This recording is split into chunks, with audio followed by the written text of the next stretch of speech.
আপোনাৰ যোৱা ডিচেম্বৰৰ 2 তাৰিখে SBI ATMৰ পৰা দুটা বেটাৰী চুৰ হৈছিলে আৰু সেইটো তেওঁলোকৰ কৰ্তৃপক্ষৰ পৰা যেতিয়া আমাক মানে এজাহাৰ আকাৰে দিছিলে তেতিয়া আমাৰ এইটো কি কয় বশিষ্ঠ থানাৰ পৰা তদন্ত কৰা হ'ল আৰু তদন্তকালত তিনিজন মানুহক এৰেষ্ট কৰা হ'ল মনীষ চৌধুৰী আৰজু সিং আৰু সঞ্জীৱ বৈশ্য আৰু তেওঁলোকৰ পৰা দুখন চুৰি স্কুটি বাইক উদ্ধাৰ হৈছিলে সেই বাইক দুখন ভৰলুমুখ আৰু লাচিত নগৰৰ পৰা চুৰি হৈছিলে তাৰপিছত তেওঁলোকক যেতিয়া সোধপোছ কৰা গ'ল তেওঁলোকক সোধপোছ কৰাৰ পাছত তেওঁলোকে কৈছে যে চুৰি বাইককেইখন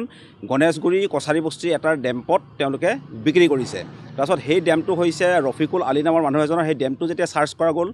চুৰি বেটাৰীকেইটাও উদ্ধাৰ হৈছে তাৰোপৰিও বহুত চুৰি সামগ্ৰী ভগৱানৰ মূৰ্তি কাঁহৰ বাচন বৰ্তন AC পাইপ ইত্যাদি কৰি এইবিলাক বহুত বস্তু ৰিকভাৰ হৈছে চিলিণ্ডাৰ ইত্যাদি ৰিকভাৰ হৈছে আৰু সেইবিলাক চব আমি জব্দ কৰিছোঁ এতিয়া কেছটো আমি আগবঢ়াই আছোঁ এতিয়া আমাৰ গোটেই জিলাখনতে বা গোটেই গুৱাহাটীতে ডেম্পৰ বিৰুদ্ধে আমাৰ এটা অভিযান চলিয়ে আছিল আৰু এতিয়াও চলি আছে গতিকে সেইটো আমাৰ অব্যাহত থাকিব সেইটো আমি GMC আৰু মানে আমাৰ জিলা প্ৰশাসনৰ লগত আমি কথাবিলাক এতিয়া টেক আপ কৰিম যে তেওঁলোকৰ ক্ষেত্ৰত কি কৰিব পৰা যায়